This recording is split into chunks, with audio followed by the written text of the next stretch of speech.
ஒரு திரவம் திண்மம் போல எங்கேயானும் செயல்படுமா? அதையும் நம்ம பார்த்துடலாமே.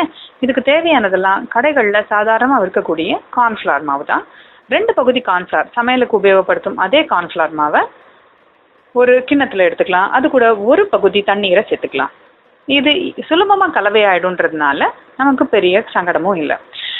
திண்மங்கள்ல மூலக்கூறுகளுக்கு இடையே இருக்கக்கூடிய அட்ராக்டிவ் ஃபோர்ஸ், ஈர்ப்புத்தன்மை ரொம்ப அதிகம், மாலிகுலர் அட்ராக்ஷன் ரொம்ப அதிகம். ஆனா திரவத்துல இந்த ஈர்ப்புத்தன்மை கொஞ்சம் குறைச்சலும் உங்க எல்லாருக்கும் தெரியும். திரவத்துக்குள்ள நம்ம கையை விட்டு வெளியில எடுத்துட முடியும் ரொம்ப சுலபமா. அதே சமயத்துல விஸ்காசிட்டி, பாகுத்தன்மைன்னு நம்ம சொல்லுவோம். தண்ணிக்குள்ள ரொம்ப சுலபமா கையை விட்டு வெளியில எடுத்துடலாம். ஆனா தேன்ல கையை விட்டு எடுக்கிறது கொஞ்சம் கஷ்டமா இருக்கு. ஏன்னா பாகுத்தன்மை வேரி ஆகுது.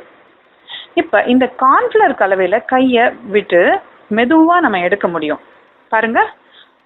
ஆனா இப்ப கைய உள்ள விட்டு வேகமா எடுக்க பார்க்கலாம். இப்போ மெதுவா உள்ள விட்டு எடுத்தோம், இப்ப விட்டுட்டு வேகமா எடுக்க பார்க்கும்போது இதனோட பாகுத்தன்மை சட்டுன்னு மாறிடுது. இது ரொம்ப கெட்டிப்பட்டுரும். அதனால என்ன ஆகுதுன்னா உங்களோட கைய அது எடுக்கிறதுக்கு விட மாட்டேங்குது. ஒரு ரெசிஸ்டன்ஸை நீங்க பாப்பீங்க. உங்க கையை சட்டுன்னு எடுக்கவே முடியாது. ஃபாஸ்டா பண்ணும்போது, ஸ்லோவா பண்ணும்போது அழகா உள்ள விட்டு மெதுவா எடுக்கலாம். ஆனா சீக்கிரமா எடுக்க பார்க்கும்போது முடியாது. இப்ப அதையே குத்துன்னு குத்தினா என்ன ஆகுது? அது ரொம்ப இறுகி ஒரு திண்மம் போல செயல்படுறதுன்னு நீங்க பார்க்கலாம்.